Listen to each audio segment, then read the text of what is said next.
কোনো বিশ্বাসী মানুষ আমার সামনে আসে তাকে বলবো যে আমি শুধু আল্লাহর অস্তিত্ব চোখে দেখিনি, কিন্তু আমি অনুভব করেছি, আমি আরো অনেক কিছু জেনেছি। আমার ফটোটা আজকে ওখানেই থাকার কথা ছিল। যারা ফটো নিয়ে স্বজনরা ওখানে বসে আছেন, আমি অত্যন্ত সৌভাগ্যবান। ফটো না হয়ে আজকে আমি এখানে জিন্দা আপনাদের সাথে কথা বলতে পারছি। আমার সহকর্মীদের মধ্যে অনেকেই সে সৌভাগ্য অর্জন করতে পারেনি এখনো, মানে নট ইয়েট ট্রেস্ট। আয়নাগর কেন যেন নেত্র নিউজ নাম দিল, সেটা সবার কাছে মনে লাগে গেল এবং এটা গ্রহণযোগ্য হয়ে গেল। তা আমি তখন যদি আমার চোখ বন্ধ না থাকতো তাহলে হয়তো আমার কাছে বিশ্বাস হতো না যে এখানে একজন মানুষ থাকতে পারে।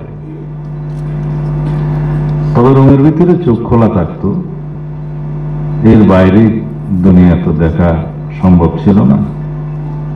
একদিনই কেবল আমার তারিখ গণনায় সেদিন 14 এপ্রিল পরে 2015 সাল, সেদিন বাংলা নববর্ষ উদযাপন করে তাদের মধ্যে কয়েকজন অফিসার বোধহয় ছিল ওখানে সেই অনুষ্ঠানে। আমাকে বললো আজকে তো ম্যাডাম পার্টি অফিসের সামনে অনুষ্ঠান করেছে পয়লা বৈশাখের, মানে আমাকে নিউজ দিতে চাইলো যে দেশে এখন স্বাভাবিক অবস্থা বিরাজ করছে।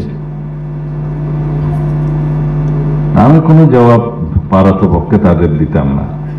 সেদিনই একদিন রুমের বাইরে চোখ বন্ধ করে অবস্থা কিছুক্ষণ বসিয়ে রেখেছিল, রুমটা পরিষ্কার করতে হবে সেজন্য। কারণ রুমের মধ্যে একটা নালার মতো জায়গা ছিল, সেখানে একটা ছিদ্র ছিল পেশাব পায়খানা করার জন্য, একটা ওয়াটার ট্যাপ, পানির ট্যাপটা ছিল, ওইটাই সব কাজে ব্যবহার করতে হতো। বিচ্ছু আসতো, পাতলা একটা কম্বল, একটি পাতলা বালিশ, তার মধ্যে অনেক সময় কালো বিচ্ছু পিঠের নিচে নাড়াচাড়া করত, দুর্গন্ধ আসত। বাতাসের কোনো ব্যবস্থা ছিল না। স্টিলের একটা দরজার নিচে কিছু অংশ ফাঁকা খানা পেনা দেওয়ার জন্য, আর উপরে একটু ফাঁকা। তবে বাতাস চলাচলের জন্য 24 ঘন্টা একটা প্যাডেস্টাল ফ্যান রুমের বাইরে চালু থাকতো। শুধুমাত্র খানা পিনা যখন দিত, আমার খাওয়া শেষ না হওয়া পর্যন্ত বসে থাকতো, সেই সময়টা ফ্যানটা বন্ধ থাকতো। রুমের বর্ণনাটা এরকম, 5 ফিট বাই 10 ফিটের মতোই হবে, 10 ফিটের চাইতে আরো কমও হতে পারে।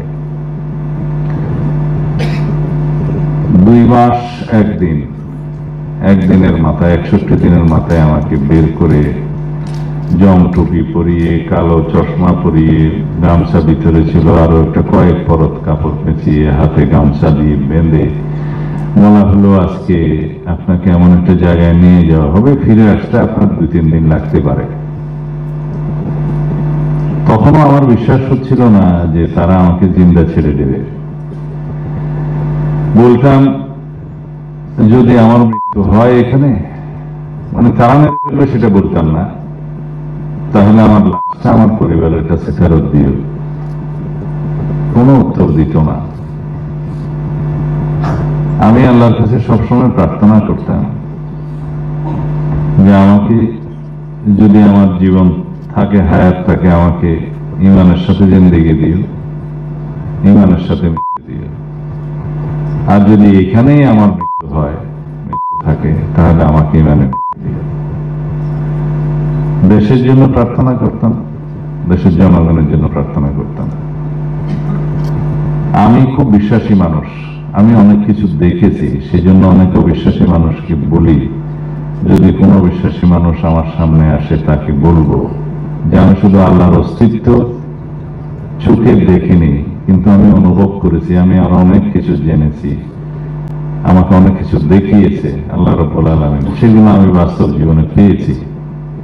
কিভাবে, কোথায় আমার মুক্তি হবে, সবকিছু। এটা হয়তো যারা বিশ্বাস করতে চাইবেন বিশ্বাস করতে পারবেন, অনুধাবনের বিষয়।